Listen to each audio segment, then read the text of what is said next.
Hello दोस्तों, अगर आपका भी सपना है रेलवे ड्राइवर यानी असिस्टेंट लोको पायलट बनने का, तो डेली सर्चेज ला रहा है रोज रात 9 बजे ट्रेड इलेक्ट्रीशियन के थ्योरी प्लस क्वेश्चन का डिस्कशन, जो प्लेटफॉर्म के बुक से करवाया जाएगा।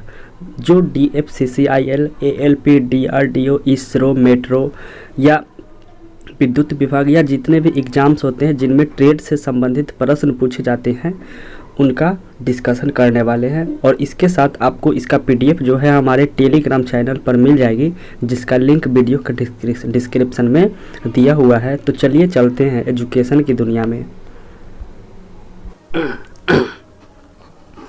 दोस्तों, पिछले वीडियो में हम लोगों ने इलेक्ट्रिक जनरेशन एंड उसके ट्रांसमिशन के बारे में पढ़े थे, पोल के बारे में पढ़े थे, फ्यूज के बारे में पढ़े थे।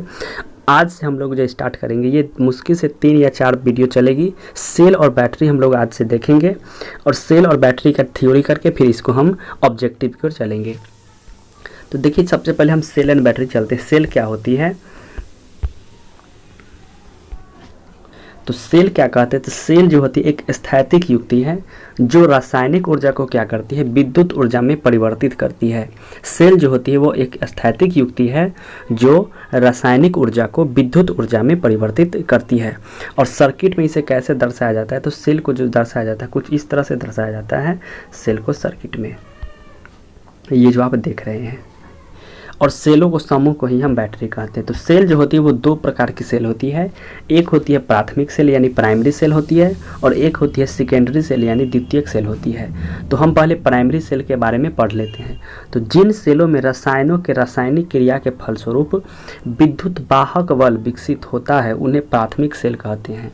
यानी रासायनिक प्रक्रिया के फलस्वरूप जो सेल में विद्युत होगी उसको क्या कहेंगे हम? विद्युत वाहक बल विकास से होती है, उसे प्राथमिक सेल कहते हैं। विद्युत वाहक बल को हम EMF भी कहते हैं। EMF यानी इसका फुल फॉर्म होता है इलेक्ट्रोमोटिव फोर्स, यानी विद्युत वाहक बल। तो इसमें क्या होती है? रासायनिक क्रिया अनुक्रमणीय होती है। अब नेक्स्ट है कि प्राथमिक सेल में पैदा होने वाले स्थानीय क्रिया दोष को जस्ता इलेक्ट्रोड पर पारे की परत चढ़ाकर दूर किया जा सकता है। यानी प्राथमिक सेल में यदि स्थानीय क्रिया दोष हो जाए तो उसको क्या करेंगे? जस्ता इलेक्ट्रोड के पारे पर क्या करेंगे? पर पारे की परत चढ़ाकर दूर किया जा सकता है। और ये सेल जो होती है निम्न प्रकार की होती है। देखिए, वोल्टीय सेल होती है, डेनियल सेल होती है, लेक्लांसी सेल होती है, शुष्क सेल होती है, मरकरी सेल होती है, सिल्वर ऑक्साइड सेल होती है। ये सब सारा प्राथमिक सेल का उदाहरण है। तो वोल्टेइक सेल की यदि हम बात करें तो सर्वप्रथम क्या किए थे कि वोल्टा नामक वैज्ञानिक जो है वो रासायनिक क्रिया के द्वारा विद्युत वाहक बल पैदा करके इसे बनाया था, यानी EMF के द्वारा इसे उत्पन्न करके बनाया था। और ये 1799 यानी करीब 1800 ईस्वी से 1 साल पहले यानी 1799 ईस्वी में क्या किए थे? ये वोल्टेइक सेल का निर्माण किए थे ये एलेक्जेंड्रो वोल्टा।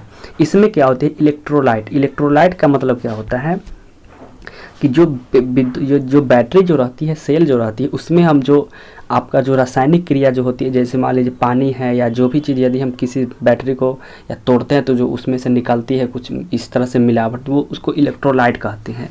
तो वोल्टेइक सेल में जो होती है इलेक्ट्रोलाइट के रूप में तनु सल्फ्यूरिक अम्ल यानी H2SO4 तथा एनोड एवं कैथोड के रूप में क्रमशः जस्ता की छड़ एवं तांबे की छड़ का प्रयोग किया जाता है। देखिए, एक होती है कैथोड होती है और एक होती है एनोड होती है।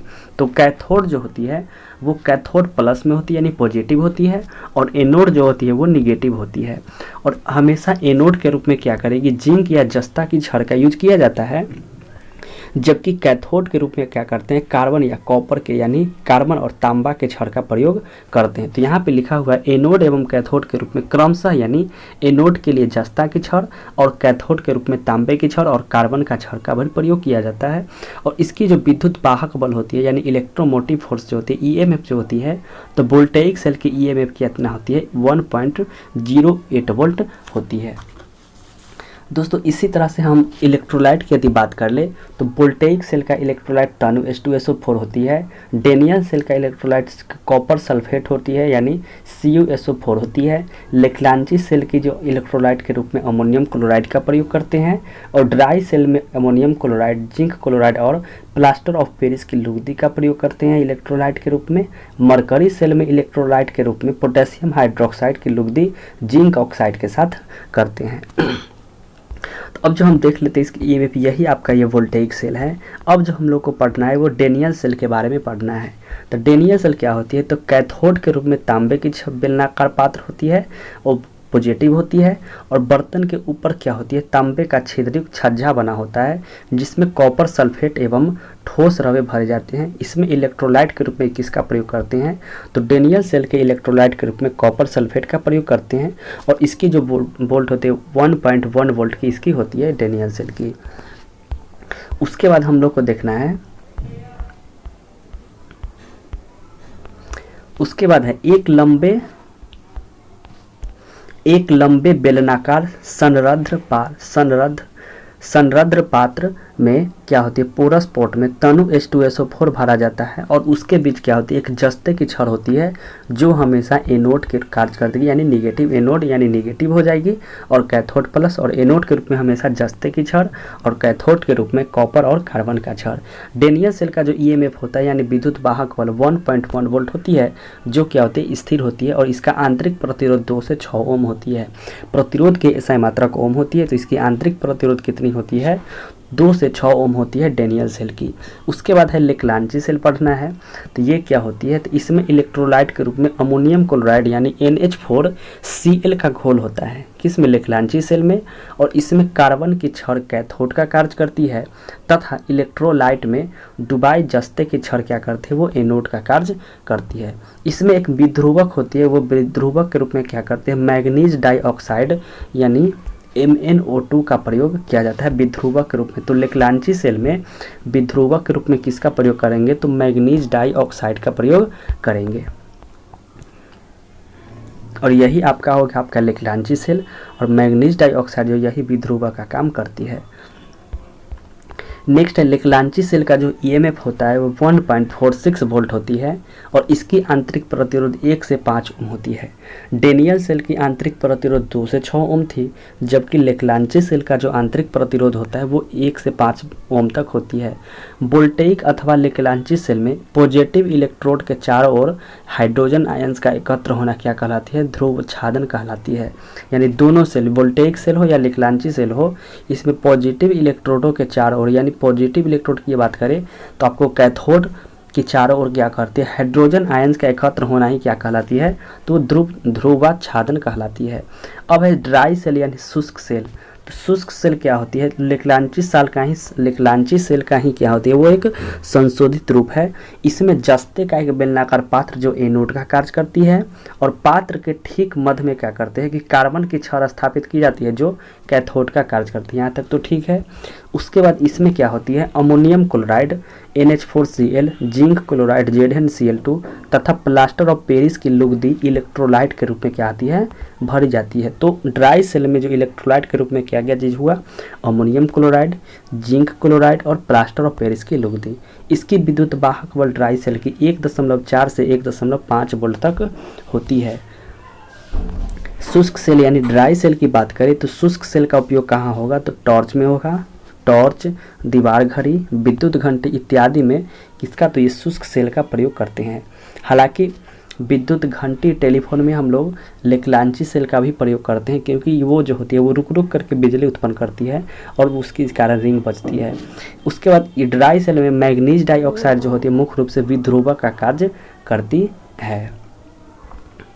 नेक्स्ट है हम लोग को पढ़ना मरकरी सेल।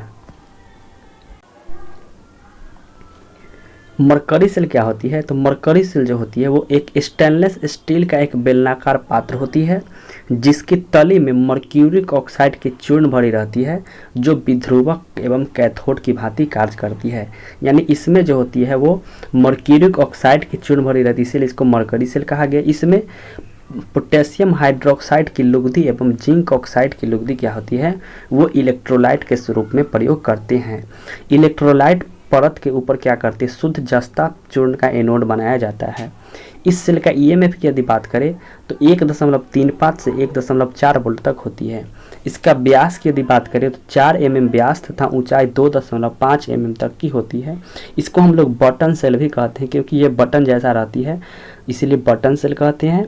और इसका उपयोग कहाँ करते हैं, तो कलाई घड़ी में, पॉकेट कैलकुलेटर, ये सब में करते हैं इसका प्रयोग। सबसे ज़्यादा कलाई घड़ी ये सब में इसका ज़्यादा यूज किया जाता है, बटन सेल या मरकरी सेल का। यही आपका वो इसका फिगर है मरकरी सेल का। उसके बाद है सिल्वर ऑक्साइड सेल। तो इसकी संरचना भी मरकरी जैसा ही होती है, लेकिन बस इसमें HgO के स्थान पर सिल्वर ऑक्साइड होती है, इसलिए सिल्वर ऑक्साइड सेल कहा गया। इसका EMF 1.5 वोल्ट होती है। यह मरकरी सेल की अपेक्षा महंगा, परंतु इसकी दक्षता क्या होती है, उच्च होती है। इसका उपयोग अति लघु आकार वाले डिजिटल उपकरण में करते हैं, यानी आपका कलाई रिस्ट वॉच यानी कलाई घड़ी से भी जो छोटी छोटी है तो उसमें हम लोग सिल्वर ऑक्साइड सेल का प्रयोग करते हैं। और ये महंगा भी होती है क्योंकि इसमें यहाँ पे सिल्वर ऑक्साइड का प्रयोग किया जाता है। उसके यही आपका होगा ये सेल। उसके बाद जो है पढ़ना वो है सेकेंडरी सेल पढ़ना है। सेकेंडरी सेल क्या कहती है, तो इसको क्या देखिए, प्राथमिक सेल में क्या था, प्राथमिक सेल में हम लोग एक बार यूज करने के बाद उसको फिर दोबारा यूज नहीं कर सकते थे, लेकिन द्वितीयक सेल में हम क्या करेंगे, एक बार यूज होने के बाद वो डिस्चार्ज होने के बाद फिर से उसको हम चार्ज कर सकते हैं। इसीलिए सेकेंडरी सेल में वही आती है। इसको क्या करेंगे, पहले विद्युत देकर आवेशित करेंगे और तब यह विद्युत वाहक बल उत्पन्न करेगा। इसे पुनरावेशित किया जा सकता है, यानी फिर से इसके बनाया जा सकता है, फिर से उत्पन्न यूज कर सकते हैं। इसका विद्युत वाहक बल अधिक होती है। इसमें रासायनिक क्रिया उत्क्रमणीय होती है। और प्राथमिक सेल में क्या थी, अनुत्क्रमणीय होती थी, यानी इसको हम बार बार इसको हम चार्ज कर सकते हैं, डिस्चार्ज कर सकते हैं, लेकिन वो एक बार डिस्चार्ज होने के बाद फिर से उसको हम चार्ज नहीं कर सकते थे। इसे संचित सेल भी कहते हैं सेकेंडरी सेल को। उसके बाद हम पढ़ेंगे सेकेंडरी सेल की यदि बात करें तो देखिए, सेकेंडरी सेल में एक होती है लेड एसिड सेल होती है। लेड एसिड सेल यानी ये जो हम लोग को कार या ट्रक या जो भी चीज़ या हम लोग पहले टीवी चलाने के लिए जो बैटरी यूज करते थे, पानी वाला बैटरी, तो वही लेड एसिड सेल का प्रयोग करते हैं, जो इसे कि आप फिगर में देख रहे थे। इसके बारे में अब हम लोग को देख लेते हैं। तो एक होती है लेड एसिड सेल की यदि बात करें तो प्रमुख भाग, एक होती है धन प्लेट, पॉजिटिव प्लेट। यह क्या होती है, धन प्लेट जो होती है वो लेड पर ऑक्साइड यानी PbO2 का बना होता है। जो क्या होती है, वो कैथोड होती है, चूँकि कैथोड हमेशा पॉजिटिव होगी और एनोड निगेटिव होगी। तो यह जो धन प्लेट जो बनी होती है किसकी बनी होती है, तो ये लेड पर ऑक्साइड का बना होता है। और यह पूर्ण चार्ज की अवस्था में क्या होती है, गहरे भूरे या चॉकलेटी रंग का होती है धन प्लेट। यानी इसकी धन प्लेट जो होती है पॉजिटिव, एक होती इसमें होती है पॉजिटिव प्लेट होती है, निगेटिव प्लेट होती है और सब होती है। तो धन प्लेट जो होती है वो किसका बना होता है, लेड पर ऑक्साइड का।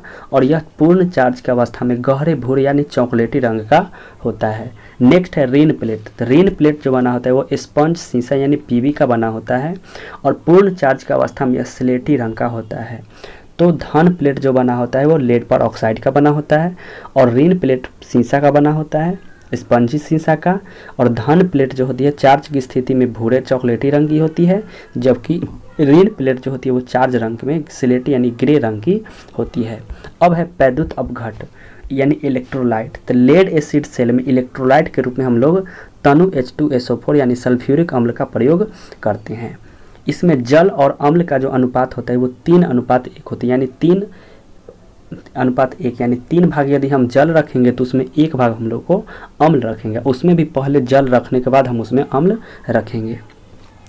तो वैद्युत अपघट या में इसका अनुपात कितना होगा, तो 3:1, यानी 3 भाग जल रखेंगे तो 1:1 क्या रखेंगे, अम्ल रखेंगे।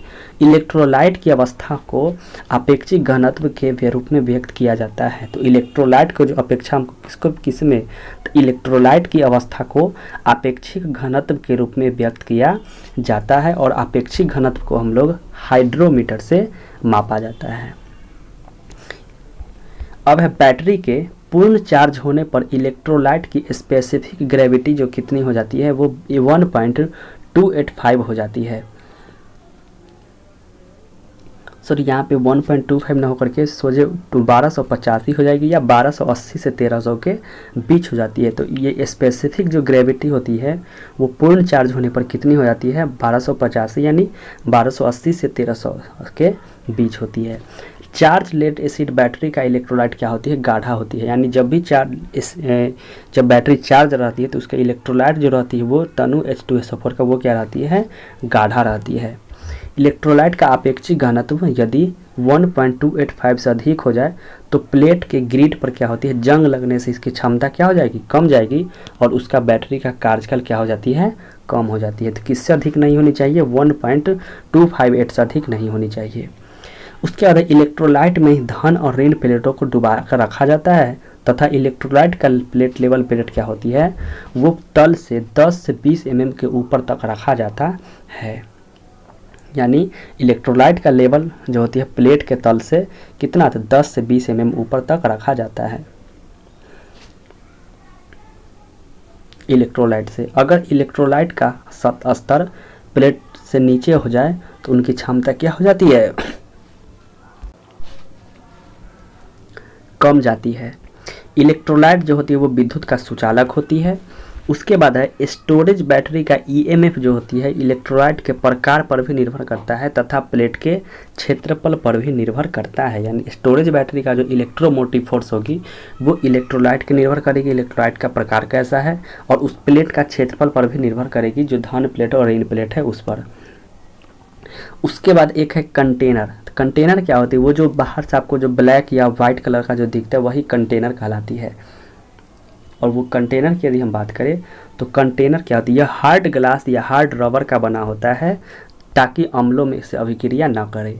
इसी के अंदर धन प्लेट, ऋण प्लेट, वैद्युत अपघट यानी इलेक्ट्रोलाइट सेपरेटर इत्यादि को व्यवस्थित किया जाता है। अब हम लोग जो अगले वीडियो में पढ़ेंगे सेपरेटर क्या होती है, उसके बाद पढ़ेंगे कंटेनर क्या होती है, फिर वेंट कैप क्या होती है, एडिशन सेल फिर पढ़ेंगे, फिर निकेल कैडमियम सेल पढ़ेंगे और फिर सेलों का समूहन पढ़ेंगे और फिर कुछ टॉपिक मिसलेनियस देख करके फिर ऑब्जेक्टिव की ओर चलेंगे। तो आई होप कि ये वीडियो आप लोगों को पसंद आया होगा। तो प्लीज़ इस वीडियो को लाइक करें, शेयर करें और अपने दोस्तों के बारे में ज़रूर बताएं और हमारे चैनल को सब्सक्राइब